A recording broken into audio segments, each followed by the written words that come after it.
Well, as Dinabandhu said, it's a full house. And this is so wonderful.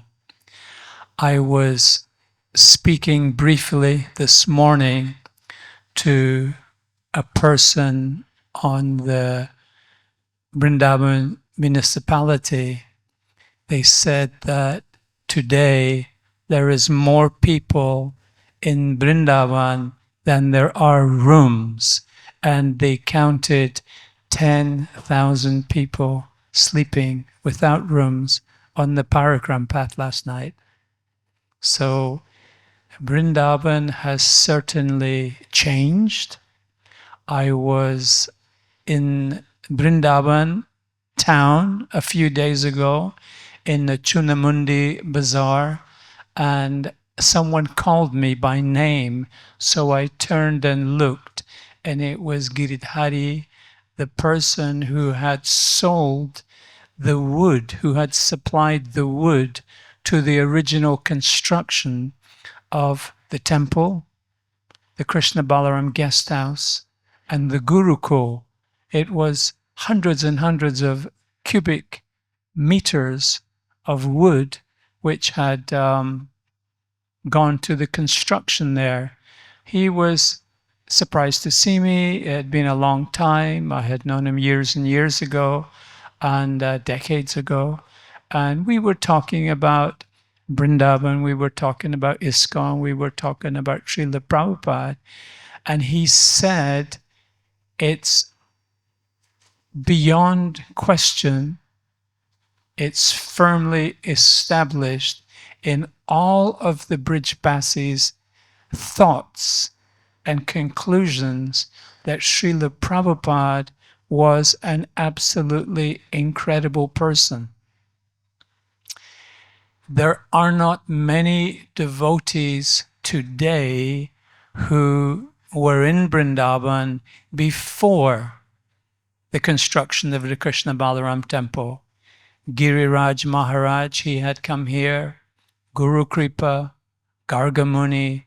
There are a few devotees who have the ability to more accurately compare the state of the dusty village of Vrindavan to what it has become today. And this is largely owing to Srila Prabhupada and the ISKCON devotees, that Vrindavan has just become so popular, such a popular destination. There are thousands and thousands of empty apartments here in Vrindavan which belong to Indian nationals who have worked in the Middle East for 20, for 30, for 40 years. And as soon as they stop working as merchants, as engineers, as accountants, as doctors, as so many things, as soon as they stop working, they no longer have the right to live in the Middle East. So planning ahead for this, they have bought apartments in Vrindavan, and these people, they plan to retire here and live in Vrindavan for their final days. So this has become such a destination that Srila Prabhupada has been responsible for. So, but it's not that Srila Prabhupada's glory is in him changing the landscape or changing the function or changing the popularity of Vrindavan town. No, rather, Srila Prabhupada's glory is in that he changed people internally.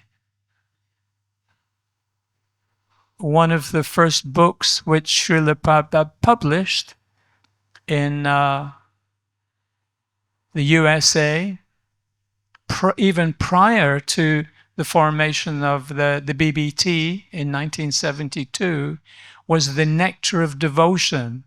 This is a summary study of Rupa Goswami's Bhakti Rasamrita Sindhu.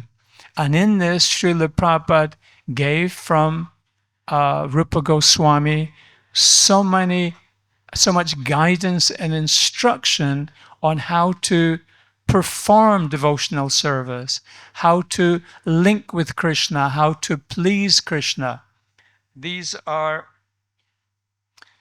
There were 9 processes of devotional service which were outlined in Bhakti Rasamrita Sindhu, Srila Prabhupada's Nectar of Devotion. First was hearing, Shravanam, and the person most noted for this was Parikshit Maharaj, who heard Srimad Bhagavatam. Chanting, Kirtanam, was Sukadev Goswami, who had recited. Remembering, Smaranam, was Prahlad Maharaj. He was most noted for his remembering of the Supreme Lord. Serving, Padasevanam, was Lakshmi. Deity worship, Archanam,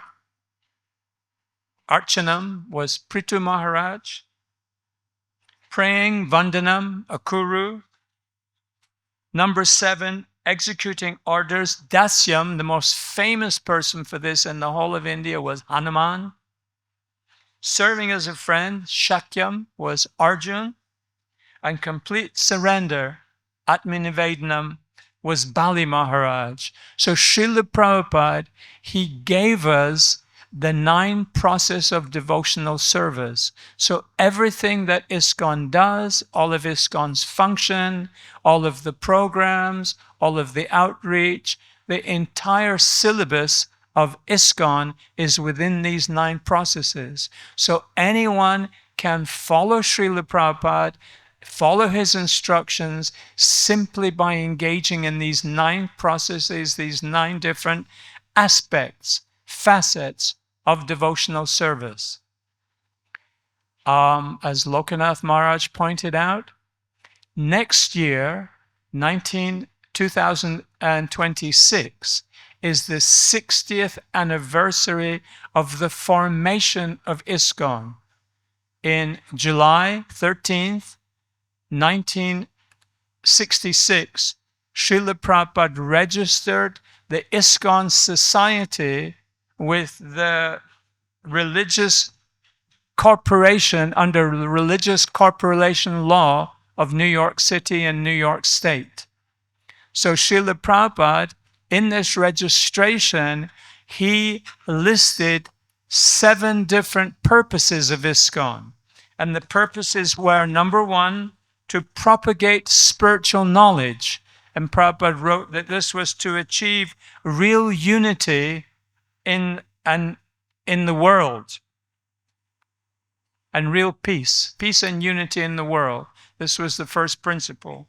The second objective, the second purpose, was to spread the teachings of Bhagavad-Gita and Srimad Bhagavatam.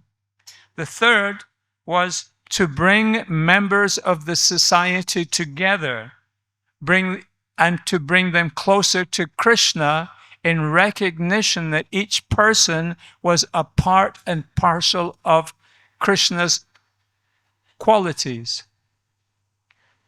The fourth purpose was to teach the Sankirtan movement of Lord Chaitanya Mahaprabhu.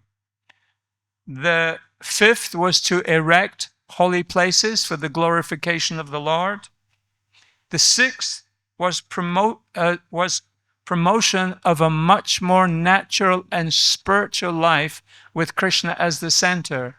And the 7th purpose was to publish books and magazines on the subject of Krishna consciousness. So Srila Prabhupada, this is the 48th anniversary of Srila Prabhupada's passing away. So not everybody was here at that time, and not everybody was even a member of ISKCON at that time, because ISKCON has grown 100 times bigger than it was in Srila Prabhupada's lifetime.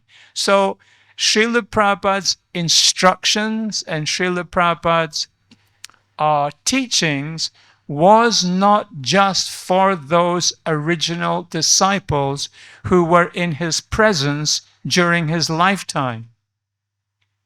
No, Srila Prabhupada was an acharya. He was like Madhvacharya. He was like Ramanujacharya. He was a great Vaishnavacharya whose teachings are for all time.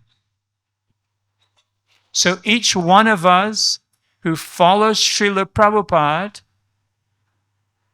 in the 9 processes of devotional service, which he recommended, and each one of us who aligns his practical activities to the 7 purposes of ISKCON as outlined by Srila Prabhupada in 1966. There's going to be a huge celebration of this, particularly in New York City. There's going to be a huge festival next year in the summertime. So all of us who align our practical application of devotional service to these 7 purposes, each of us is a follower of Srila Prabhupada. And each of us can gain the benefits offered by Srila Prabhupada of returning back home, back to Godhead. Sure. I have seen personally 3 letters that Srila Prabhupada wrote to different devotees in which he said, if you follow the regulative principles, if you chant Hare Krishna, if you chant 16 rounds, you will go back home, back to Godhead, and see Krishna face to face. Prabhupada wrote, this is guaranteed. So Srila Prabhupada is extraordinary. When I was speaking to the wood supplier in Vrindavan, he was happy to see me after so many years. We were talking about, he said there's no doubt in anybody's mind in Vrindavan how extraordinary Srila Prabhupada was.